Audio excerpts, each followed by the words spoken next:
Good afternoon, everyone. On behalf of Admission Branch, University of Delhi, I welcome you all to yet another webinar on undergraduate admissions 2023-24. We have already done certain webinars about how to take admission in Delhi University and how to fill up the form. But from the day the phase 2 has been launched, which is more commonly known as the preference filling phase, we have been getting repeated queries about how the form has to be filled and how the edit window has to be utilized and how the preferences should be given. So to resolve all those queries, today we are again here to help you out. And with us in this webinar, we have the Dean Admissions from University of Delhi, Professor Haneed Gandhi. I welcome you, ma'am. Good afternoon.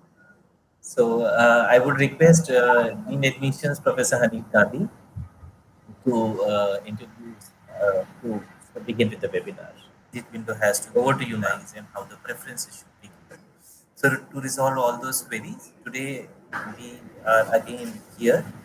Good afternoon to everybody who has joined this webinar on undergraduate admissions for the academic session 23-24. I'm Professor Haneed Gandhi, Dean Admissions, and with me I'm joined by Deputy Dean Admissions, Dr. Anand Sonkar, the entire admission branch, and we are blessed to have the wishes of our Vice Chancellor, sir, who has joined. He has expressed his welcome to all the aspirants who are desirous of taking admission in the University of Delhi in all the programs which the university offers. And also, I wish to express my gratitude to our registrar, Dr. Vikas Gupta, who has also helped us in all the processes of admission.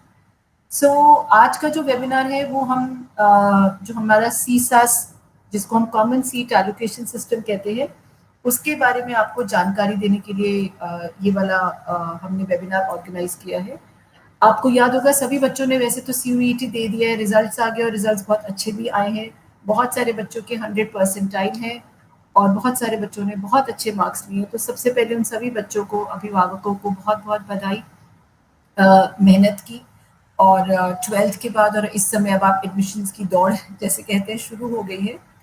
Delhi university में जितने भी हमारे under graduate programmes हैं इसके बारे में हम पहले भी वेबिनार्स कर चुके हैं। हमारे यहाँ 78 प्रोग्राम्स हैं, 68 कॉलेजेस हैं और एक हमारा जो कॉम्बिनेशन है BA प्रोग्राम, उसमें फिर बहुत सारे कॉम्बिनेशंस हैं। इस सब की जानकारी हमारी एडमिशन वेबसाइट पे दी हुई है, admission.uod.ac.in। आप उससे एक बार देख लीजिए। और इसके बाद CUET के रिजल्ट्स आने के बाद हमने अपना कॉमन सीट एलोकेशन सिस्टम यानी CSAS, जिसे हम प्यार से CSAS कहते हैं, उसे लॉन्च किया है। ये जिसे भी एडमिशन दिल्ली यूनिवर्सिटी में चाहिए उनसे आग्रह है कि आप किसी भी कॉलेज में किसी भी प्रोग्राम में अगर एडमिशन लेना चाहते हैं तो इस प्लेटफॉर्म पे आपको आवेदन करना होगा। इसमें मात्र जो फीस है वो 250 रुपये है for unreserved category, OBC and EWS के लिए, और SC, ST और PW के लिए मात्र 100 रुपये फीस है सिंपल पंजीकरण करने की, या जिसके हम कहते हैं रजिस्ट्रेशन। हमारा जो हर प्रोग्राम जो हमने बताया, हमारे 78 प्रोग्राम्स हैं। सब प्रोग्राम्स की एलिजिबिलिटीज डिफरेंट हैं। किसी में हमें आपकी एक भाषा और 3 अन्य सब्जेक्ट चाहिए, किसी में हमें भाषा और जनरल टेस्ट चाहिए, किसी विषय में एडमिशन लेने के लिए हमें आपकी PCM या साइंसेस के सब्जेक्ट चाहिए, लेकिन इंग्लिश या किसी भी लैंग्वेज में पास होना अनिवार्य है। इसके साथ साथ हम थोड़ा सा आपको ये भी रिमाइंड करा दें, हमने दिल्ली यूनिवर्सिटी ने बहुत टाइम पहले ही ये आगाज़ कर दिया था, बता दिया था अपने बुलेटिन ऑफ इंफॉर्मेशन के ज़रिए कि आप वही सब्जेक्ट चुने जो आपने क्लास 12th में पढ़े हैं। CUET आप उन्हीं विषयों में दीजिए जो आपने क्लास 12th में पढ़ी है। ये हमने एक पॉलिसी डिसीजन लिया हुआ है पिछले साल से ही, और इसका जो आधार था वो ये था कि आपने जो 2 साल जिस पेपर में मेहनत की है उसी पेपर में आप CUET दीजिए। 1-1.5 महीने में आपको कोई दोबारा पेपर पढ़ने की ज़रूरत नहीं, कोई दोबारा सब्जेक्ट पढ़ने की ज़रूरत नहीं है। इसलिए हमने आपसे सभी बच्चों से हम कहते हैं कि आप जो सब्जेक्ट आपने विषय आपने अपने क्लास 12th में पढ़े हैं उन्हीं विषयों में आप CUET दीजिए। तो अब जिनके रिजल्ट्स आ गए हैं उनको अब हम अपना CSAS फेज 2 जिसे है जो हमने लॉन्च किया है अभी, उसके बारे में बताना चाहेंगे। फेज़ 1 हमने लॉन्च किया था 14 जून को, जिसमें आपको सिर्फ अपनी एक प्रोफाइल बिल्ड करनी थी, यानी आपको आपका नाम तो सॉरी ऑटो इंटीग्रेटेड था, आपने माता पिता का नाम, अपना एड्रेस, बैंक डिटेल्स, कैटेगरी वगैरह डालनी थी और अपने जो सामान्य अपलोड्स होते हैं उन्हें डालना था। वो फेज अभी भी चल रहा है। जिसने अभी तक नहीं एडमिशन लिया, आप भी पंजीकरण कर सकते हैं। आप फेज 1 फेज 2 दोबारा कर सकते हैं। हमने फेज 1 बंद नहीं किया है और जो बच्चे फेज 1 खत्म कर चुके हैं वो फेज 2 पे आ सकते हैं। इसके साथ साथ हमने करेक्शन विंडो भी खोल के रखी हुई है अभी। So for example, the students who have made any mistake in phase 1 and want to change those editable fields, there are very limited corrections that you can make. You can make the category. However, the fields in can make the corrections are ready to be editable. You can edit them. So today's webinar we have organized to navigate you to the entire process of Common Seat Allocation System, the CSAS portal. We will in a short while we'll show you the entire portal. We will also answer your queries. If you have any questions, please put it up on the Facebook channel. We already have certain queries in our bank which we wish to answer them through this platform. We know there are certain queries that you have in your mind. We will answer to all those queries also. But before I do that, I want you to please log in every time only to the official website of University of Delhi, which is admission.uod.ac.in for all authentic information related to admissions. आपको इसी platform पे, इसी website पे आपको हमारे सीसास का platform दिखेगा। इसी प्लेटफॉर्म पे आपको शेड्यूल दिखे। शेड्यूल भी हमने अनाउंस कर दिया है। हम 1 अगस्त से अपना पहला एलोकेशन राउंड शुरू कर देंगे, तो समय बहुत कम है। 21 तारीख हो गई है। With in 10 days we will be ready to start our admissions and the first cycle. So these 5-6 days which you have to fill in your preferences is a very, very crucial stage. We don't want you to make any mistake. Hence, we thought that we should do this webinar on a priority basis, because we also have come to know that there are lots of misleading information which is being spreading through various platforms. We want you to be careful. We want you to understand the process very, very carefully and do not make mistakes while filling the CSAS form, because this platform will determine your admission in any college, any program of the University of Delhi. So it's a very, very crucial stage. तो कुछ अहम बातें भी हम आपको बताते जाएंगे और आपको पोर्टल का एक आपको टूर भी करा देते हैं। So Anand sir, I share my screen. Yes, ma'am.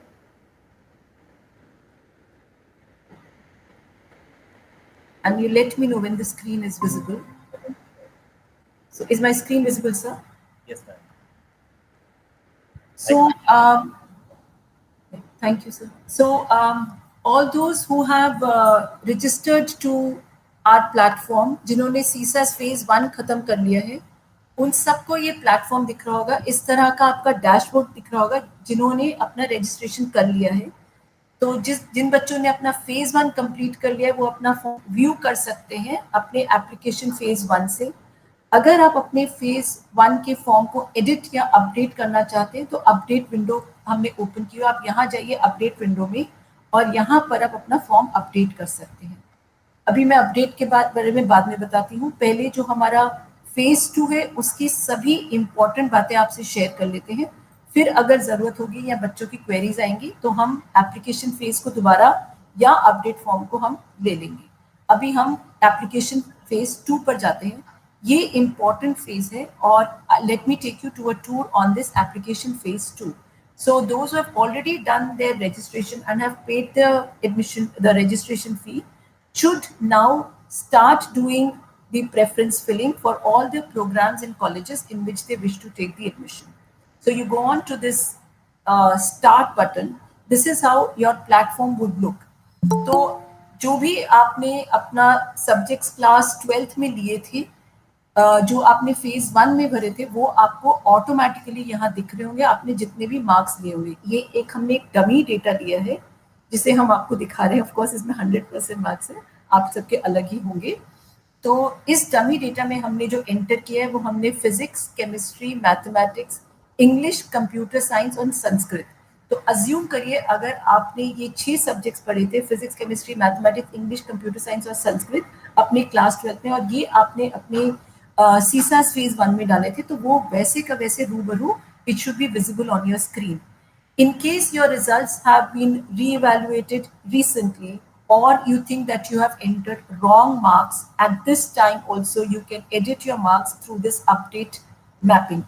So when you go to this, when you go to this platform, you should be able to do your updation of the mapping.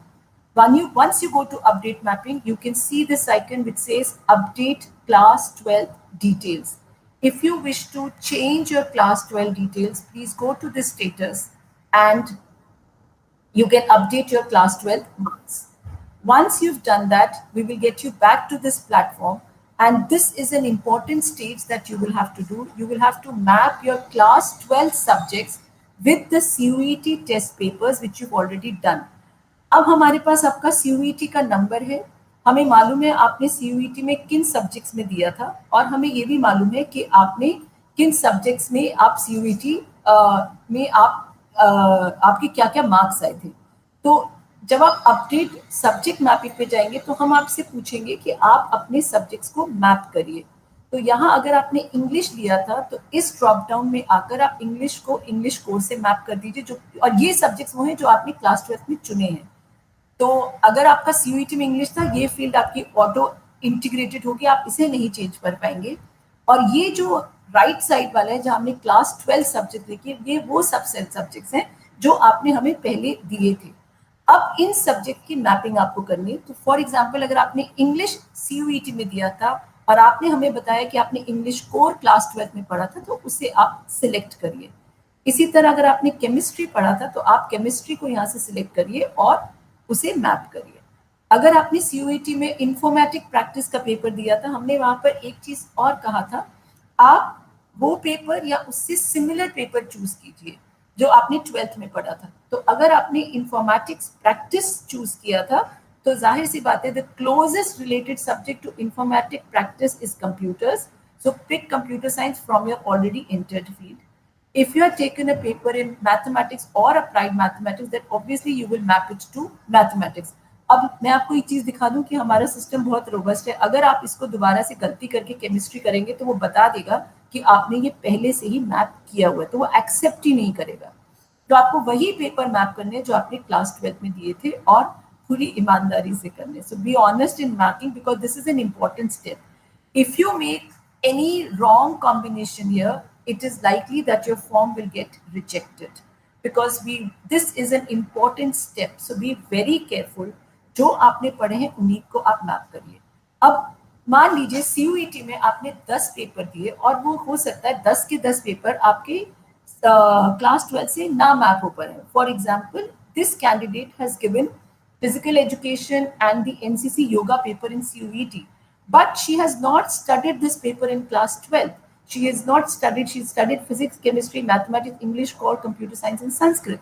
So she did not study this language in her class 12. Then please be honest and pick not applicable.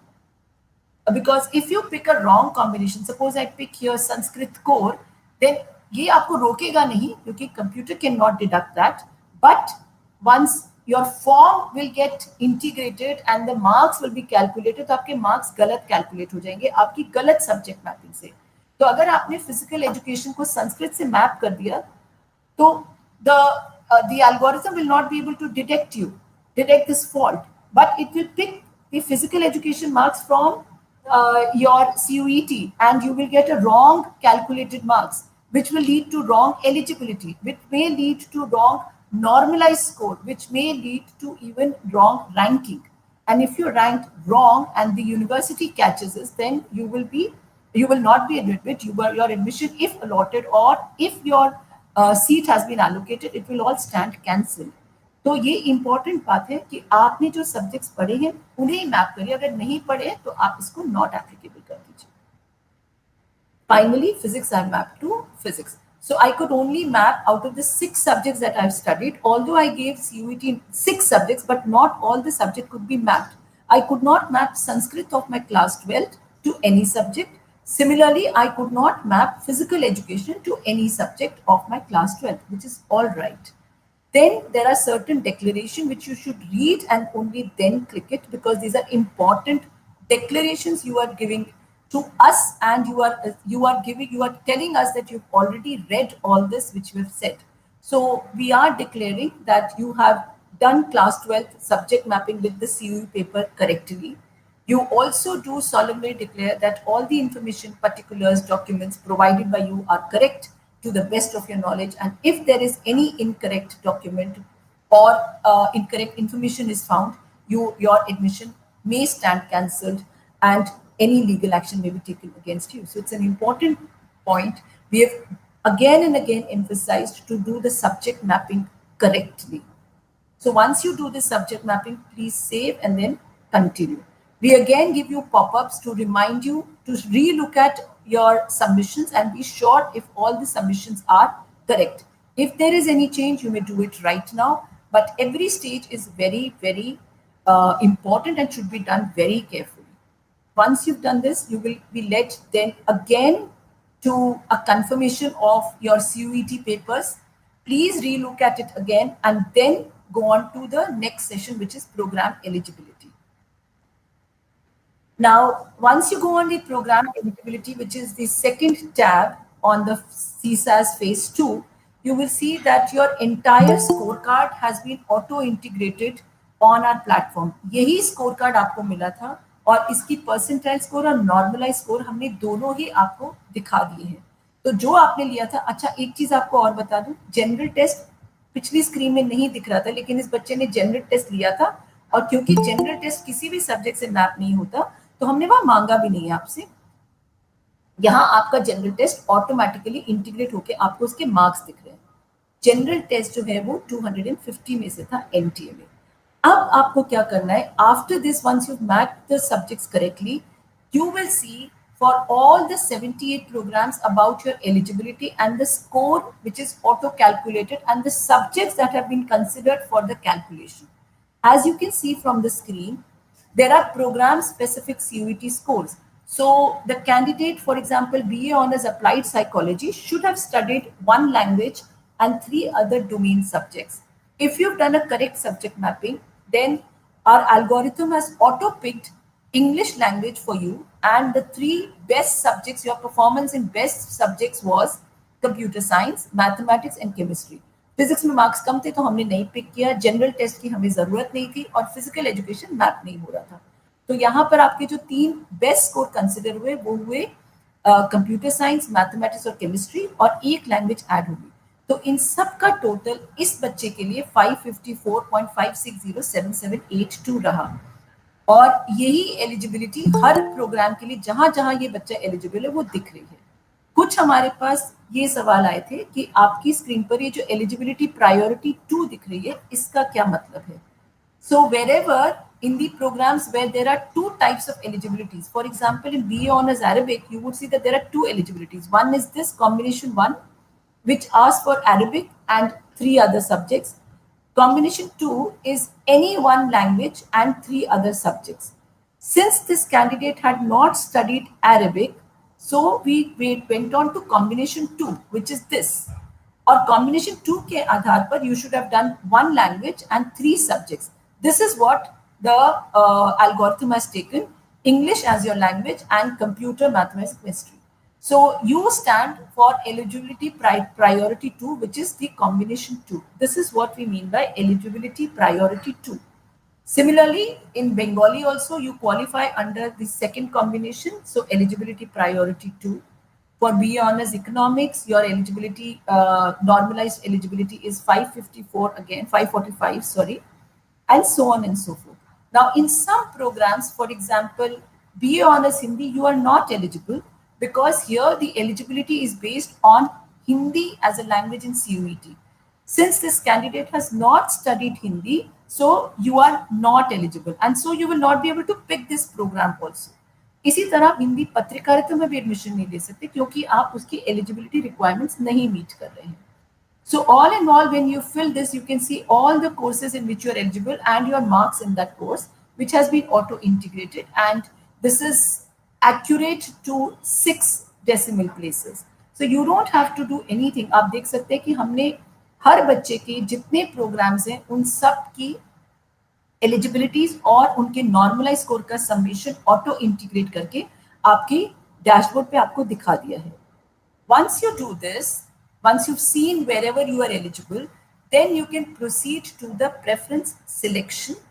This is the utmost, मतलब सबसे ज्यादा important जो step है admission का वो ये है, programme और कॉलेज का प्रेफरेंसेस तय करना. आप जिस प्रोग्राम में जिस कॉलेज में एडमिशन लेना चाहते हैं उसे आप यहाँ पर प्रेफरेंस लिस्ट में अपना डाल सकते हैं. फॉर एग्जाम्पल पहले मैं आपको ये दिखाऊंगी आपका प्रेफरेंस में क्या दिखाता है. हमारे पास इन टोटल अगर आप सभी प्रोग्राम्स के लिए एलिजिबल होंगे, suppose there is a candidate who is given Hindi also, English also, and she is eligible for all the programmes, she should be able to pick 1534 combinations. ये जो कैंडिडेट है ये भी 1402 कॉम्बिनेशंस के लिए एलिजिबल है. तो ये कैंडिडेट जो जिसका मैं एग्जांपल ले रही हूँ, इनके पास 1402 प्रोग्राम प्लस कॉलेज कॉम्बिनेशन है जिनमें ये एडमिशन लेने के लिए एलिजिबल है. अब आप चाहें तो 1402 कॉम्बिनेशन की लिस्ट अपनी लेफ्ट साइड से राइट साइड लेकर जा सकते हैं, या मान लीजिए आप सिर्फ 400 प्रोग्राम्स में इंटरेस्टेड है तो 400 प्रोग्राम्स यहाँ ले आइए. लेकिन यहाँ पर इंपॉर्टेंट बात यह है कि उन प्रोग्राम्स और कॉलेजेस को जरूर चुनिए जिनमें आप एडमिशन लेना चाहते हैं. इसके साथ साथ कुछ और भी चुनिए, लेकिन अगर आपको ऑफर हो जाए और आप एडमिशन नहीं लेना चाहते तो उनको मत चुनिए, क्योंकि हम आपको ऑटो एलोकेट कर देंगे. अगर आपको लगता है कि आप इस प्रोग्राम में बिल्कुल ही नहीं पढ़ना चाहते हैं, बिल्कुल भी नहीं पढ़ना चाहते, तो मत चुनिए. लेकिन इसका मतलब ये नहीं है कि आप बहुत कम चॉइसेस करें, क्योंकि अगर आपकी चॉइसेस कम होंगी तो आपका एलोकेशन का विंडो भी कम होगा. So please pick maximum number of preferences in which you will take an admission if offered to according to your rank. अब यहाँ पर हमसे बहुत सवाल पूछे जा रहे हैं कि हम कौन से सब्जेक्ट में आ सकते हैं, हमारे पास क्या चांसेस है, प्रोबेबिलिटी किसी एक सब्जेक्ट में आने की. अभी हम इसका आपको कोई भी जवाब नहीं दे सकते हैं. धीरे धीरे इसके और जवाब आते जाएंगे जब हम आपके साथ बहुत सारा डेटा और भी शेयर करेंगे. लेकिन इसके सवाल, इन सवालों के जवाब तब आएंगे जब हमारा रजिस्ट्रेशन ओवर हो जाएगा. अभी आप वो चुनिए जिनमें आप एडमिशन लेना चाहते हैं. आप गलती मत करिए, अपनी प्रेफरेंसेस सभी प्रोग्राम्स और कॉलेजेस के लिए चुनिए जिनमें आप एडमिशन लेना चाहते हैं. हम बार बार आपसे आग्रह कर रहे हैं कि बहुत लिमिटेड चॉइस भी मत रखिए और ऐसा भी मत बनाइए कि आप बहुत ज्यादा रख लें और अगर आपको वो अलॉट हो जाए तो आप कहें कि हमें चेंज कर दीजिए. हम चेंज नहीं कर पाएंगे. जो भी प्रेफरेंसेस आप अभी लेंगे वो सब आपका एडमिशन का आधार बनेंगे. So for example, suppose you are interested, let's say in, since BCom Honors is coming at the top, I don't mind picking that.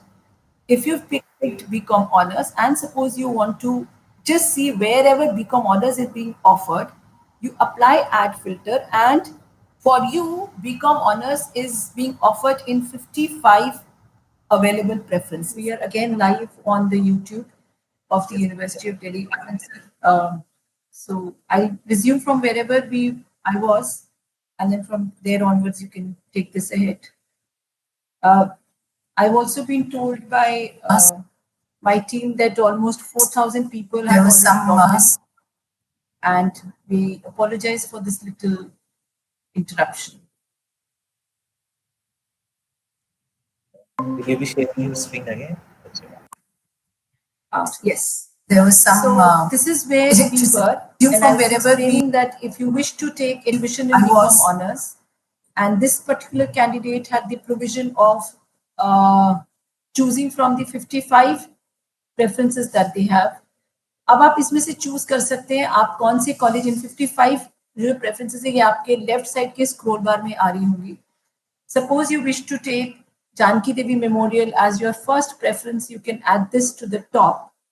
And this automatically will come to your right hand side and you will see how many preferences you've selected. So I have selected only one, which is BCom Honors in Janki Devi Memorial College. Suppose then I want to take, let's say, I want to take BCom Honors in Maharaja Agrasen. And now I feel कि मुझे ये preference ऊपर रखनी चाहिए थी Janaki Devi memorial से, तो मैंने add to top कर दिया और अब मेरा वो ऊपर चला गया, जानकी देवी मेमोरियल नीचे आ गया, बीकॉम इज महाराजा अग्रसेन, और फिर दूसरे नंबर पे मेरा BCom honours in Janki Devi memorial आ गया। अब मुझे लगता है कि मुझे बीकॉम में सिर्फ यही 2 प्रोग्राम चाहिए थे, और अब अगर मान लीजिए मैं संस्कृत ऑनर्स करना चाहती हूँ तो मैंने संस्कृत ऑनर्स चुना और उसका फिल्टर लगाया, और संस्कृत ऑनर्स 30 कॉलेजेस में अवेलेबल है मेरे लिए।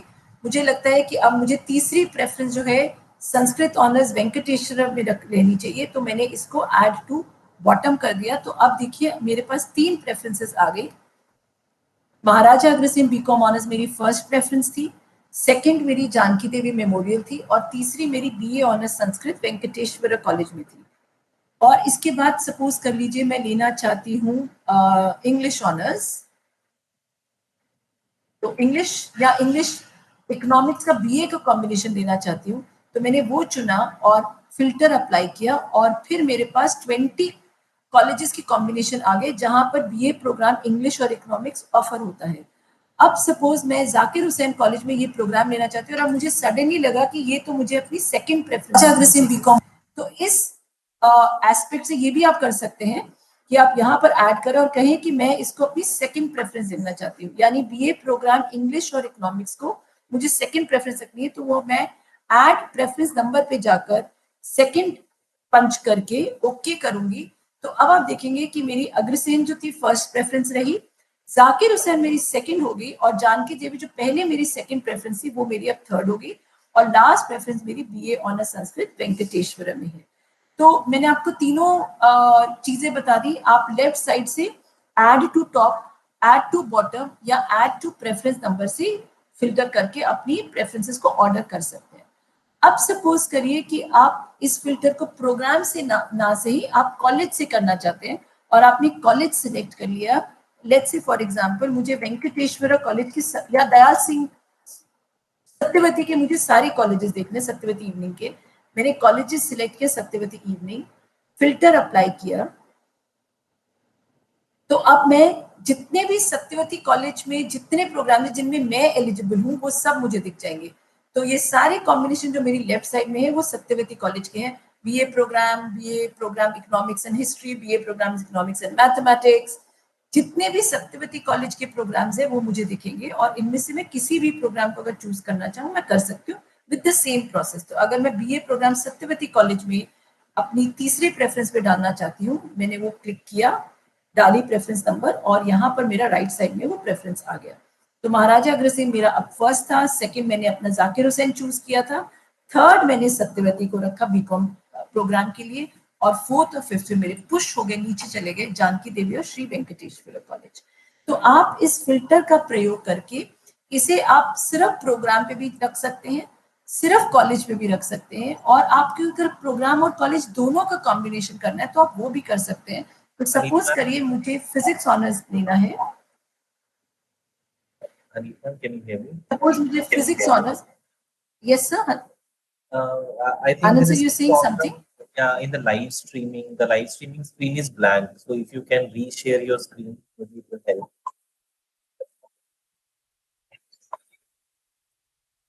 आनंद sir we losing you, Yeah, can you hear me? I can hear you, was this any problem? I was saying that the live streaming was blank, like the screen was blank. So if you can stop sharing and reshare, maybe that will help. Okay,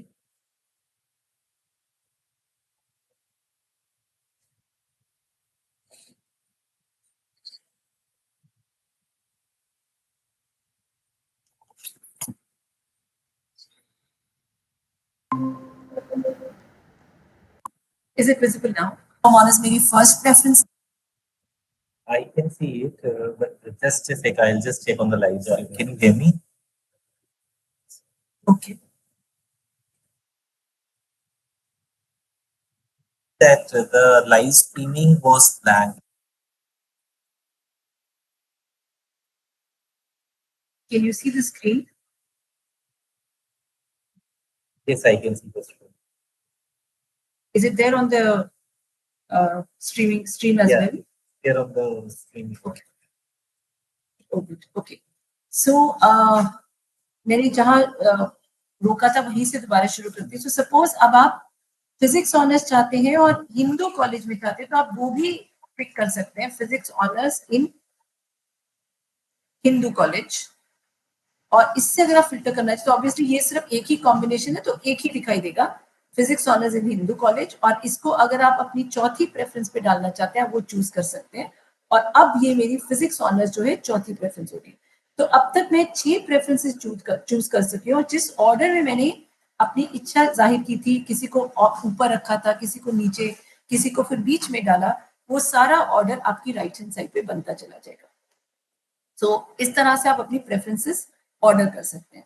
अब submission से पहले एक बार और check कर लेते हैं। इस programme में इसमें हमने देखा था कि हमने हमारे पास कुछ वर्ड ऑफ क्वेश्चन, आपको याद होगा कि जब मैंने शुरू किया था, जब हमारा ब्रेक हुआ था उससे पहले, कि मेरे पास 1402 कॉम्बिनेशंस अवेलेबल थे। अब क्योंकि मैंने 6 कॉम्बिनेशंस राइट साइड में सिलेक्ट कर लिए तो मेरे पास अभी भी अवेलेबल प्रेफरेंसेस 1396 हैं, जिसमें से 6 को मैं चुन चुकी हूँ। तो अभी भी मुझे इतना प्रिविलेज दिया जा रहा है कि मैं इन्हें फिर अपने आप को ऑर्डर या रीऑर्डर कर सकती हूँ। तो आप फिर जिसको चूज करना चाहें आप ले सकते हैं यहाँ से और अपनी प्रेफरेंस चार्ट बना सकते हैं। आप चाहें तो ये पूरे 1396 प्रोग्राम्स को राइट हैंड साइड पर लेकर अपना प्रेफरेंस ऑर्डर बना सकते हैं। इसके साथ साथ अगर आप सबमिशन से पहले आपको फिर लगता है कि आपको कुछ प्रेफरेंस ऊपर नीचे लेके जानी है तो वो काम आप अपनी राइट साइड से भी कर सकते हैं। जैसे for example Zakir Hussain college, अब मुझे लगा कि इसे मुझे सत्यवती के नीचे लेके जाना है तो मैं डाउन बटन से इसको नीचे ले जाऊंगी। देखिए सत्यवती ऊपर आ गया और जाकिर हुसैन नीचे चला गया। सपोज अब मुझे बाद में भी लग रहा है कि हिंदू कॉलेज जो था इसे मुझे फर्स्ट प्रेफरेंस पे डाल देना है तो वो काम मैं अब दोबारा यहाँ भी कर सकती हूँ। मैं इसे फर्स्ट प्रेफरेंस पे ले गई और हिंदू कॉलेज और महाराजा अग्रसेन जो है मेरे स्वैप हो गए। हिंदू कॉलेज फर्स्ट पे चला गया और महाराजा अग्रसेन जो मैंने फर्स्ट में रखा था वो चौथे नंबर पे आ गया, तो स्वैपिंग हो गई। अगर आपको बाद में लगे कि आप इस प्रोग्राम इस कॉलेज में बिल्कुल एडमिशन नहीं लेना चाहते तो आप इसको रिमूव कर दीजिए और कंफर्म करने के बाद now I am left with my 5 choices and my choice has on the left hand side has again increased to 1397. So all in all that you can see, it's a very, very simple system in which you just have to see your preferences on the left hand side. You can use the filter aspect to, choose the programs in which you wish to take. आप programme से filter कर सकते हैं, आप college से filter कर सकते हैं, आप प्रोग्राम और कॉलेज से फिल्टर कर सकते हैं, आप कॉलेज और प्रोग्राम से फिल्टर कर सकते हैं। तो सपोज आप देखना चाहते हैं तो ये सभी ऑप्शंस आपके पास है और आप अपनी देख सकते हैं। इसके बाद आपको सेव करते जाना चाहिए जो हम रेकमेंड करते हैं। जैसे अभी हमारी इलेक्ट्रिसिटी चली गई थी तो मेरे सारे प्रेफरेंसेस खत्म हो गए थे। तो अभी जो आप लॉग आउट करने से पहले अपनी ये सेव प्रेफरेंसेस का बटन जरूर दबाएं। इससे आपकी जो ये 5 प्रेफरेंसेस थी वो दिख रहा है और यहाँ दिखेगा कि आपने 5 प्रेफरेंसेस सेव कर ली है। जितनी आप सेव करते जाएंगे ये हमारे लिए आधार बनता जाएगा एडमिशन का।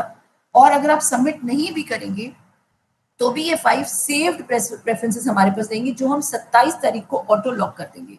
अगर आप सबमिट नहीं करेंगे तब भी आपकी ये 5, मान लीजिए अब आप कोई प्रेफरेंस नहीं देना चाहते तो ये 5 प्रेफरेंसेस हमारे पास सेव्ड है और हम आपका एडमिशन इन 5 प्रेफरेंसेस के आधार पर कर सकते हैं। एक बार प्रेफरेंसेस देखने से पहले इनको प्रीव्यू भी कर लीजिए सबमिशन से पहले, तो आप पूरा चार्ट देख सकते हैं। यहाँ पर तो आपने 1 2 3 4 5 पे क्या डाला था वो आपको दिख जाएगा। अगर आप अपडेट करना चाहें दोबारा अपडेट कर लीजिए इस बटन से। दोबारा अपडेट करने आप चाहें तो आप प्रेफरेंस ऑर्डर पे दोबारा चले जाइए और फिर वही प्रक्रिया दोबारा शुरू कर सकते हैं। फिर जाना चाहें आप फिर देख लीजिए। I would recommend on behalf of every of my team members जो हम देखते हैं गलतियां, तो जब आप प्रेफरेंस ऑर्डर निकालें, बिकॉज अभी तो मैंने आपको सिर्फ 5 का उदाहरण दिया है और ये हो सकता है जैसे आपने देखा था आई वॉज ऑफर्ड 1402 चॉइसेस। आप इसका प्रिंट आउट निकालकर अपने पेरेंट्स के साथ बैठकर इसको दोबारा रीऑर्डर करना चाहे तो इस पेज का प्रिंट आउट निकालकर दोबारा कर लीजिए क्योंकि चार्ट लंबा है और अगर आप बहुत सारी प्रेफरेंसेस देंगे तो ये बहुत लंबा भी चला जाएगा। इसके बाद आप सबमिट जरूर करिए। अभी मैं आपकी जानकारी के लिए बता दूं कि हालांकि हमने सबमिट बटन दिया है लेकिन हम इसको फिर भी पूरी तरह से सेव नहीं मान रहे क्योंकि हमें पता है कि बच्चे फिर हमारे पास आते हैं रिक्वेस्ट लेकर कि मैंने सबमिट तो कर दिया था लेकिन बाद में मुझे लगा कि मुझे ये प्रेफरेंस चेंज करनी है, मुझे फिर लगा कि मुझे ना ये नहीं ऊपर डालना है नीचे डालना है। तो प्रेफरेंसेस अगर आप सेव कर रहे हैं तो उतना अभी हमारे लिए बिल्कुल ठीक है, और आपकी प्रेफरेंसेस दिख रही है सेव प्रेफरेंसेस, तो वो बिल्कुल हमारे लिए मान्यता रखती है। तो आपको इस बात का ध्यान देना है कि मैं आपको दिखा देती हूँ। अब मेरी प्रेफरेंसेस सेव जो है वो 5 ही आएंगी। Am I audible? Anand sir, am I audible? Yes, ma'am. You are very right.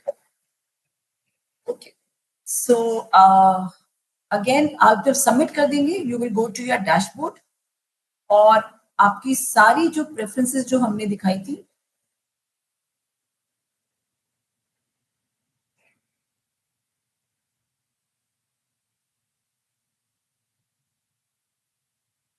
वो आपको सारी प्रेफरेंसेस आपकी जो है वो आपको दिखेंगी इस तरह से। 5 प्रेफरेंसेस जो मैंने सिलेक्ट की थी, और ये हमारे लिए सेव करती जाएंगी। ये सारी प्रेफरेंसेस मेरी सेव्ड है। अगर आप सेव नहीं करेंगे तो ये 0 हो जाएगा। जब तक आप सेव नहीं करेंगे, हमें कोई आपको कोई फायदा नहीं होगा। तो आप प्रेफरेंस सिलेक्शन पे ये जरूर देखते रहिए कि आपकी कितनी सेव हुई है। इस सेक्शन पे जब आपकी प्रेफरेंसेस आती है तो वो जरूर देखिए कि आपकी सेव कितनी दिख रही है। और ये सेव प्रेफरेंसेस अभी हम आपको मौका दे रहे हैं, आप इसको ठीक कर लीजिए। 24 तारीख तक हमारी विंडो ओपन है, आप अपनी प्रेफरेंसेस देख लीजिए, कर लीजिए। 27 तारीख को रात को 11:59 पे हम इन्हें सेव कर लेंगे। So this preferences is very important that you must take a look कि आपने कितनी, सिर्फ यहाँ लेफ्ट से राइट डालने में फायदा नहीं होगा। ये नंबर पे जरूर ध्यान दीजिए, selected preferences and saved preferences. ये बहुत इंपॉर्टेंट है कि आपकी प्रेफरेंसेस 5 सेव्ड हैं। सिर्फ यहाँ से वहां डालने से कोई फायदा नहीं होगा।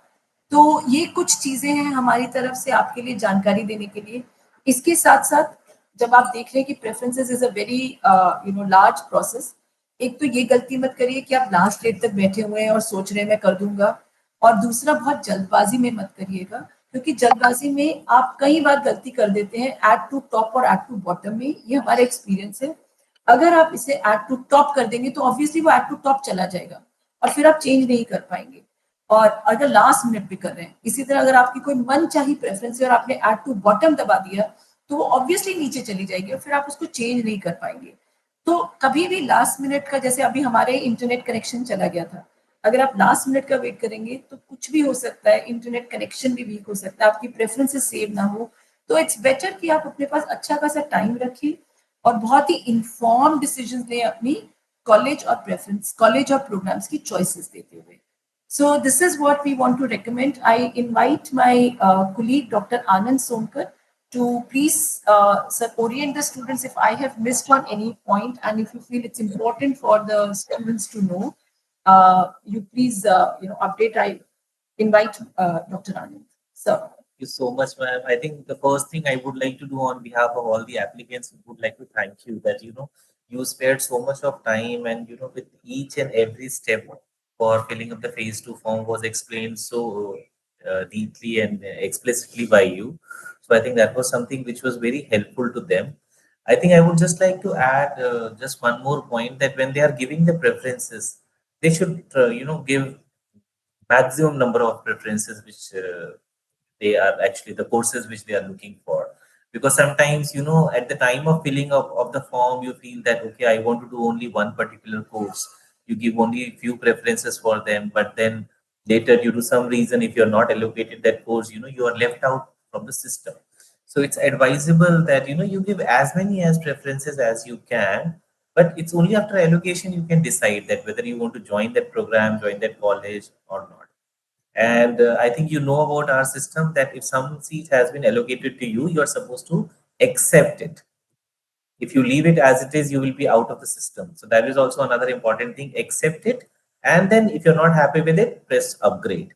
So you will be upgraded in the subsequent round, subject to availability of seats and your score and your preferences. So that is something I think you should always keep in mind. This upgrade option is, so beneficial for the students, so that whenever they want to, move up in their preferences, they can always do that. Then there are, ma'am, there are some queries, which students have, when they are looking at their scores on the CSAS portal. They are unable to understand that why that the general test score, is being, it's not totaling up the right way as it should. The mathematics doesn't work here. Oh, I understand. Yes. Yeah. So that is I see. I think so. Many questions. Well, you can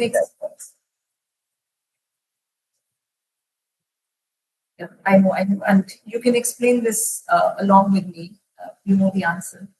So, जहाँ पर general test है, जैसा sir ने बोला, general test जो है वो 250 number का था और बाकी टेस्ट आपके 200 से थे. तो ऑब्वियसली जो जनरल टेस्ट के मार्क्स है वो आपके 250 से है और बाकी जो आपके पेपर से चाहे लैंग्वेज हो चाहे डोमेन स्पेसिफिक हो वो 200 से था. तो जहां जहां एलिजिबिलिटीज हमारी दो कॉम्बिनेशन में है, एक कॉम्बिनेशन लैंग्वेज एंड 3 सब्जेक्ट्स और जहां कॉम्बिनेशन उसी एलिजिबिलिटी पे अगर एक और कॉम्बिनेशन है कि लैंग्वेज और जनरल टेस्ट, तो वहां पर हम आपकी दोनों एलिजिबिलिटीज को कंसिडर करके, अगर आपने जनरल टेस्ट दिया है तो हम जनरल टेस्ट का जो मार्क्स उसको प्रोरेट करते हैं. यानी अगर आप देखेंगे तो फॉर एग्जांपल अगर आपकी 4 सब्जेक्ट बीए प्रोग्राम का मैं एग्जांपल लेती हूँ, बीए प्रोग्राम की जो एलिजिबिलिटी है उसमें एक कॉम्बिनेशन तो है लैंग्वेज और 3 सब्जेक्ट्स या फिर लैंग्वेज एक डोमेन सब्जेक्ट और जनरल टेस्ट. तो मान लीजिए आपकी दोनों एलिजिबिलिटीज बनती है क्योंकि आपने जनरल टेस्ट दिया है, तो कॉम्बिनेशन 1 में तो आपके मार्क्स बनेंगे 800 में से, लेकिन कॉम्बिनेशन 2 में आपके मार्क्स बनेंगे 650 से. 200 लैंग्वेज के, 200 सब्जेक्ट के और 250 जो है आपके जनरल टेस्ट के. तो इन दोनों का डिनोमिनेटर सेम करने के लिए फिर 650 को 800 पे लेकर जाएंगे. फिर देखेंगे कि आपका बेस्ट स्कोर किस में से बना है, 4 में से या जनरल टेस्ट वाले कॉम्बिनेशन में. जो आपका बेहतरीन स्कोर होगा उसे हम कंसिडर करेंगे. तो ऑल इन ऑल आप दोनों तरफ से फायदे में है.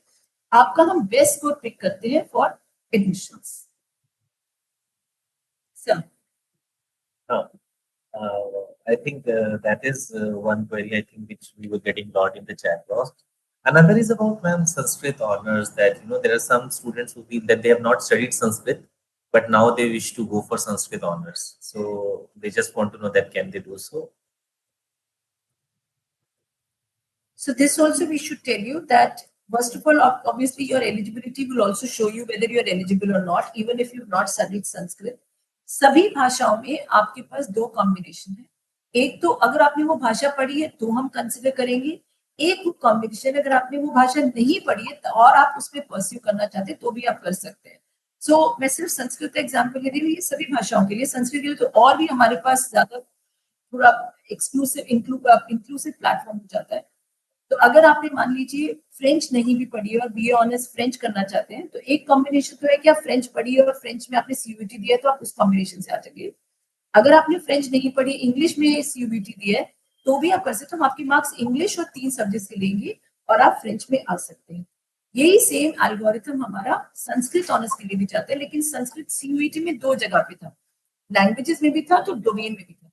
अगर आपने संस्कृत सीयूईटी में लैंग्वेज में दिए तो एक अलग एलिजिबिलिटी बनेगी, अगर आपने डोमेन में दिए तो एक अलग एलिजिबिलिटी बनेगी, अगर आपने डोमेन में और लैंग्वेज दोनों में संस्कृत दिए तो तीसरी एलिजिबिलिटी है, और अगर आपने संस्कृत बिल्कुल नहीं पढ़ी है लेकिन संस्कृत में करना चाहते तो आप चौथी एलिजिबिलिटी में आ सकते हैं.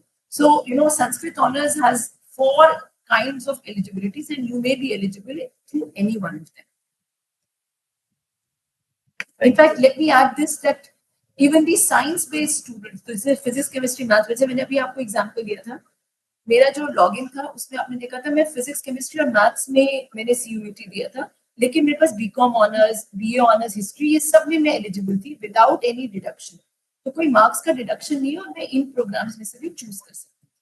तो आप चाहे आपने साइंस दिया है, हम आपका बेस्ट स्कोर ले लेंगे और आपका एलोकेशन हो जाएगा. आई थिंक इससे काफी सहायता मिलेगी बच्चों को, आपने जो भी बताया. मैम एक चीज और जो बच्चे काफी समय से पूछ रहे हैं वो करेक्शन विंडो के बारे में है. मुझे लगता है उन सब ने वो नोटिस देख ही लिया होगा जो कल हमने जारी किया है, जिसमें करेक्शन विंडो का समय बढ़ाकर मंडे तक कर दिया गया है. तो कुछ लोग ये पूछना चाहते हैं कि जो करेक्शन विंडो है क्या ये जस्ट एक वन टाइम फैसिलिटी है या उसको मल्टीपल टाइम्स कर सकते हैं? देखिए, वैसे तो करेक्शन विंडो हम नहीं चाहते हैं कि कोई भी आप ऐसा रिकॉर्ड भरे, क्योंकि हमने इसीलिए 2 फेजेस में डिवाइड किया हुआ है ताकि आप किसी भी जल्दबाजी में पूरा फॉर्म ना भरें, करेक्शन ना करनी पड़े. इसीलिए हम इसको फेजेस में लेके चलते हैं कि क्लास 12 के बच्चे छोटे हैं, धीरे धीरे फॉर्म फिल करिए, लेकिन फिर भी आप गलती कर देते हैं तो अब गलती करने का उपाय ये है, अगर आपने गलती कर दी है, कुछ फील्ड को तो हम एडिट नहीं कर सकते। फॉर एग्जाम्पल आपकी कैटेगरी है, उसको हम एडिट नहीं कर सकते। अगर आपने ईसीए स्पोर्ट्स नहीं चुना, हम उसको एडिट नहीं कर सकते। लेकिन हमने एक बार एक फैसिलिटी और दे दी है कि आप एक बार अपने सर्टिफिकेट अगर आपके अपलोड गलत हो गए तो उसको चेंज कर सकते हैं। लेकिन अब जो करेक्शन विंडो में अगर आपने एक बार इसका और फायदा उठा लिया और जो अपलोड कर दिया, फिर आप नहीं चेंज कर पाएंगे। तो ये कोई मल्टीपल फैसिलिटी नहीं है कि आप हर बार गलती करते जाओ और आप चाहे कि हम हर बार उसको ठीक करते रहेंगे, ऐसा नहीं, मुमकिन नहीं है। हमने एक बार आपको फिर विंडो दे दी है कि अगर आपने कुछ गलती की है और आप उसको ठीक करना चाहते हैं एड्रेस में, पेरेंट्स नेम में, तो आप कर लीजिए। क्लास 12 के मार्क्स आप एडिट कर चाहते हैं, कोई सर्टिफिकेट आपसे गलत अपलोड हो गया या आपके पास आज की डेट में कोई अपडेटेड सर्टिफिकेट आ गया, तो आप उसे अपलोड कर सकते हैं। लेकिन ये वन टाइम है, अब जो आप सबमिट कर देंगे फिर उसको चेंज नहीं कर पाएंगे। आई थिंक इससे काफी फायदा मिलेगा कुछ छात्रों को जिनके किसी कारणवश गलत सर्टिफिकेट अपलोड हो गए थे, वो भी सीख कर पाएंगे। दूसरा ये भी कुछ अपडेट पे जाने से पहले हिचकिचा रहे हैं, उनको लग रहा है कि इसके कुछ चार्जेस तो नहीं है, क्या ये पेड फैसिलिटी है? कौन सी फैसिलिटी सर पेड है? क्या करेक्शन आपका विंडो प्रश्न? कुछ लोगों को लग रहा है कि पेड है, तो करें या नहीं करें? नहीं जी, बिल्कुल नहीं, नहीं, बिल्कुल पेड नहीं है, फ्री है। लेकिन ध्यान से करिए, गलती मत करिए इसमें भी। कोई अभी कोई आपने इसके चार्जेस नहीं है। आप अपने डैशबोर्ड पे जाएंगे तो आपको खुद ही पता चल जाएगा। जैसा अभी आपने बताया कि कैटेगरी चेंज नहीं कर सकते, लेकिन काफी लोग ये सवाल बार बार पूछ रहे हैं कि मैं उस समय मेरे पास स्पोर्ट्स के सर्टिफिकेट नहीं थे तो मैंने नहीं भरा, या मेरे पास ईडब्ल्यूएस सर्टिफिकेट था तो मैंने नहीं भरा, तो क्या आप भर सकते हैं? आई थिंक वो आपने काफी क्लियरली बता दिया है कि वो हम नहीं कर सकते, वो एडिशन अलाउड नहीं है। बाकी कुछ सवाल में उन विद्यार्थियों के आ रहे हैं जिनका अभी तक रिजल्ट आया नहीं है या वो पास नहीं हुए, कंपार्टमेंट के केसेस हैं, तो वो जानना चाहते हैं कि वो फॉर्म भर नहीं पा रहे हैं, आगे बढ़ नहीं पा रहे हैं, तो क्या करें? जी, तो देखिए, सीयूईटी के बाद हम उम्मीद कर रहे थे कि आप क्लास 12 तो उत्तीर्ण कर चुके होंगे, पास कर चुके होंगे। लेकिन अगर आपके कंपार्टमेंट है तो फिर अभी हम आपको दाखिला नहीं दे सकते। हमने फिर भी आपके लिए एक प्रोविजन बनाया था। अगर आपका मिड एंट्री तक, जब भी हम अनाउंस करेंगे मिड एंट्री, अगर तब तक आपके पास रिजल्ट आ जाएगा, आप पास हो जाएंगे, तो आप मिड एंट्री के थ्रू आ सकते हैं। लेकिन आज की डेट में अगर आप एडमिशन चाहते हैं तो आपके पास पास तो होना चाहिए from a single recognised board, and also in all the subjects in which you have given CUET. तो सीयूईटी के जिन सब्जेक्ट्स में आपने एडमिशन के लिए भरा है, उन सब्जेक्ट्स में पास और ओवरऑल भी आप पास होना चाहिए। अगर आपका कंपार्टमेंट आए तो थोड़ा वेट करिए, मिड एंट्री में फिर आइए। एक चीज और काफी विद्यार्थी जानना चाहते हैं, जैसे जिन्होंने स्पोर्ट्स और ईसीए ट्रायल्स के लिए अप्लाई किया है, पर अगर अब उन्हें लग रहा है कि उनका सीयूईटी स्कोर बहुत अच्छा आ गया है और वो ट्रायल्स में नहीं जाना चाहते, तो उनको शायद डर लग रहा है कि अगर हम ट्रायल्स में नहीं जाएंगे तो हमारा पूरा एप्लीकेशन ही कैंसिल हो जाएगा, तो ऐसे बच्चों की आप कुछ नहीं, नहीं, ऐसा नहीं, ऐसा नहीं है। अगर आप सीयूईटी देखिए, सुपर न्यूमररी कोटा अलग होता है। ECA, sports, PWD, CW, KM, ये सब हमारे सुपर न्यूमररी कैटेगरी है, ये अलग होता है। इनका एलोकेशन भी सेपरेटली होता है। अभी तो आप और एक लिस्ट निकलती है जो हमारी रेगुलर सीसास की है। अगर आप ईसीए में नहीं जाना चाहते तो मत जाइए, कोई दिक्कत नहीं। आप ट्रायल्स में नहीं जाएंगे तो इसका मतलब ये नहीं कि आप रेगुलर लिस्ट में नहीं आएंगे। रेगुलर लिस्ट में सभी आते हैं। ये एक एक्स्ट्रा प्रिविलेजेस है जो सुपर न्यूमररी सीट्स है, तो इनकी अलग लिस्ट आती है, वो थर्ड लिस्ट के साथ आएगी। तब तक आप फर्स्ट 2 राउंड्स और उस राउंड में भी, सभी राउंड में आप कंसिडर किए जाएंगे, irrespective whether you qualify or any supernumerary category or not. तो इसी तरह मैम प्रेफरेंसेस सेव करने के लिए भी कई सवाल आ रहे हैं, जैसे कि आपने काफी क्लियरली बता दिया है कि प्रेफरेंसेस सेव करना बहुत ही जरूरी है, क्योंकि कुछ विद्यार्थियों का कहना है कि हमारी प्रेफरेंसेस अभी भी 0 दिख रही हैं, तो मुझे लग रहा है शायद उन्होंने सेव नहीं किया होगा, और अगर सेव नहीं करेंगे तो बिल्कुल भी हमारा सिस्टम उसको एक्सेप्ट नहीं करेगा, तो उसका ध्यान रखें। कुछ विद्यार्थी मैम हॉस्टल के बारे में जानना चाहते हैं कि किस कॉलेज में किस तरह के हॉस्टल सुविधा अवेलेबल है या नहीं है, तो उसके लिए आप हमें कुछ सजेशन करेंगे? जी। तो ये सब जानकारी हमने अपनी वेबसाइट पे भी डाली हुई है, किस किस कॉलेज में हॉस्टल की फैसिलिटी है और सभी कॉलेजेस की अपनी भी वेबसाइट है जहां उन्होंने डिटेल्ड में सारी इंफॉर्मेशन डाली हुई है कि उनके पास कितने हॉस्टल फैसिलिटी है, कितने कमरे हैं, कितने अभी रेनोवेशन में है, कितने और बनने की उम्मीद है इन नियर फ्यूचर। तो आप जिस भी कॉलेज में इंटरेस्टेड हो, मैं आपसे अनुरोध करती हूँ कि आप उस कॉलेज की वेबसाइट भी जरूर देख लें ताकि आपको उसको इस कॉलेज की लोकेशन भी पता चल जाए। एक ये भी कारण है जो मैं आप लोगों से आग्रह करना चाहती हूँ कि ऐसा ना हो आप अभी एक कोई प्रेफरेंस भरे, एक कॉलेज भरे और आपने रियलाइज ही नहीं किया कि आपके घर से बहुत दूर है और फिर अगर आप हमें कहेंगे कि हमारे चेंज कर दीजिए, हम नहीं चेंज कर पाएंगे। तो आप एक बार कॉलेजेस की वेबसाइट भी देख लीजिए चूज करने से पहले और देख लीजिए कि वो आपके घर से कितने दूर है और क्या आपके लिए फिजिबल होगा इतना ट्रैवल करना कि नहीं। तो ये सब देखकर ही अपनी चॉइसेस बनाइए। आई थिंक ये बातें बहुत ज़रूरी हैं जो हमारे कैंडिडेट्स को थोड़ा समय निकाल के कॉलेजेस की वेबसाइट देखना चाहिए, वहाँ की फैसिलिटीज देखनी चाहिए। तो मैम, सुपरन्यूमरी कोटा में एक और प्रश्न बार बार आ रहा है कि सुपरन्यूमरी कोटा में एलोकेशन एक बार ही होगा या हर राउंड में होगा? एक बार अच्छा, मेरे ख्याल से आप पूछ रहे हैं कि सुपर न्यूमरी में भी अपग्रेड होकर के मल्टीपल टाइम्स। हाँ, देखिए अभी तो हमने जो लिस्ट जारी की है वो हमने थर्ड राउंड तक की है, यानी first round of supernumerary quota. आप वेट करिए, उसके बाद हम आगे की जानकारी अपनी वेबसाइट पे जरूर देंगे। एक ये बात भी मैं आप सब कैंडिडेट्स को बताना चाहूंगी, please visit the website of the university for regular updates and schedule. इसको मिस मत करिए, अपना रूटीन बना लीजिए कि अगले एक महीना अपने वेबसाइट रेगुलरली विजिट करने, क्योंकि सभी ऑफिशियल अनाउंसमेंट्स जो है वो इसी वेबसाइट पे दी जाएंगी और आप अपना डैशबोर्ड भी चेक करते रहिए। तो आगे की जानकारी थर्ड राउंड के बाद कैसे होगा वो हम बाद में जारी करेंगे। अभी तो हम अपना सेशन स्टार्ट करने की तैयारी में और वेलकम करने की तैयारी में है कि आप सब आए और एडमिशन ले। तो अभी आप उसकी तैयारी करिए और कितनी लिस्ट निकलेंगी वो हम देखेंगे, जितनी सीट उपलब्ध होंगी उसी हिसाब से लिस्ट निकालेंगे। एक चीज पे मैं और चाहूंगा मैम आपको एक्सप्लेन करें, क्योंकि लास्ट ईयर भी हमने कई प्रॉब्लम देखी कि बच्चे जब पहले राउंड ऑफ एलोकेशन होता था उसमें एलोकेशन के बाद फीस पे करने के बाद फ्रीज कर देते थे और फिर बाद में कहते थे कि हमें अच्छी चॉइस नहीं मिली। तो उस पे अगर आप थोड़ा सा इनको बता दें कि आपको अपग्रेड कब दबाना है और फ्रीज कब दबाना है, तो एलोकेशन के बाद थोड़ा ध्यान रखें और सावधानी से उन दोनों बटन का यूज करें। Thank you Anand sir for reminding me of this. तो हर लिस्ट के बाद जब आपके पास एलोकेशन शुरू हो जाएगा तो हम उम्मीद करते हैं कि आप सबको एक एक सीट तो जरूर मिल जानी चाहिए। जो भी आपकी उस समय बेस्ट एलोकेटेड, जो बेस्ट चॉइस होगी, बेस्ट आपके मार्क्स के आधार पर आपको अवेलेबल हम करा सकते हैं सीट, वो आपको दी जाएगी। वो सीट आप ले लीजिए। अगर आप आगे भी जाना चाहते हैं, देखिए वो आपको बेस्ट मिला है according to your marks and according to the preferences that you given. तो आपको जो मिल रहा है उसे छोड़िएगा मत, बिकॉज अगर आपने उसमें पार्टिसिपेट नहीं किया तो आप अगले राउंड में नहीं जा पाएंगे।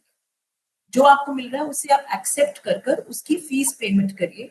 उसके बाद अगले राउंड में एडमिशन या भागीदारी करने के लिए आप अपग्रेड का बटन दबाइए। यानी आप अपनी अपग्रेड के माध्यम से आप हमें बताना चाहते हैं कि हमें और ऊपर लेकर जाइए हमारी प्रेफरेंसेस में, तो उसे आप सिलेक्ट करिए। अगर आप सिलेक्ट करेंगे तो हम उसके नेक्स्ट राउंड में फिर आपकी अगेन प्रेफरेंसेस, वैकेंसी और सीट और मेरिट के आधार पर हम आपको अपग्रेड कर देंगे। अगर आप संतुष्ट हैं जो आपको मिल गया और आपको खुश हैं और आप उसमें कोई छेड़खानी नहीं चाहते तो आप फ्रीज दबा दीजिए। इसका मतलब आप संतुष्ट हैं और हम आपकी ये एलोकेटेड सीट जो है कंफर्म्ड है। अगर आपने फ्रीज दबाया तो आप अपग्रेड कभी नहीं दबा पाएंगे, यानी तो आपकी हमेशा के लिए चॉइस फ्रीज होगी और आपका एडमिशन कंफर्म्ड है।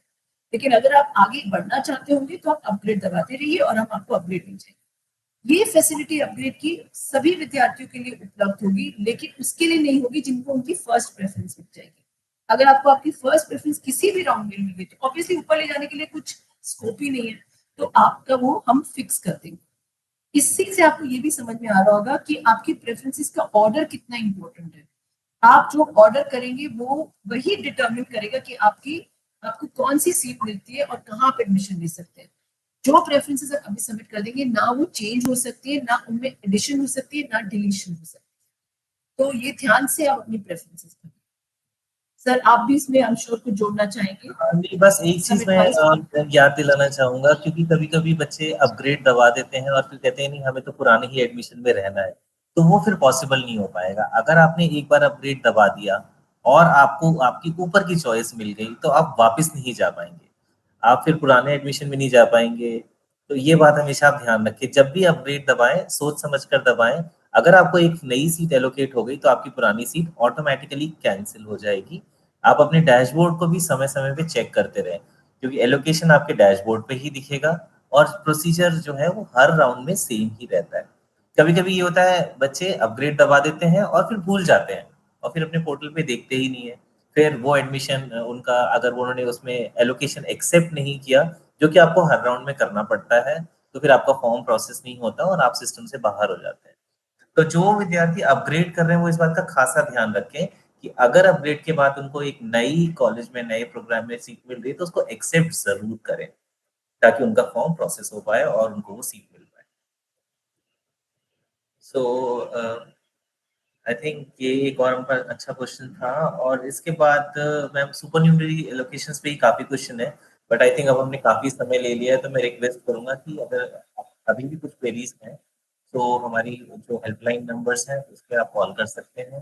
तो हमारा ईमेल है यूजी का डेडिकेटेड हेल्प डेस्क ug@admission.edu.ac.in, उस पर आप अपनी क्वेरीज पूछ सकते हैं। And I would like to thank Professor Hamid Bali for sparing your valuable time and just enlightening us.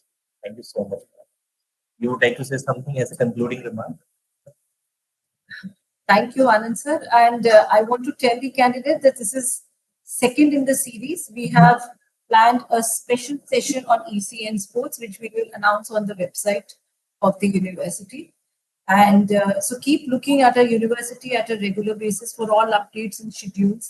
And if you have any queries, you can write to us, talk to us through our phone calls. The information is available on the admission website, admission.uod.ac.in. और आप form अच्छे से भरिए, and we will do another webinar very soon for ECA and sports exclusively. So be with us and keep, if you wish, you can subscribe to the university channel for all updates, as people say. And good luck, and we are ready to welcome you very soon. In another 20-30 days, our university would be vibrant with you all in the university.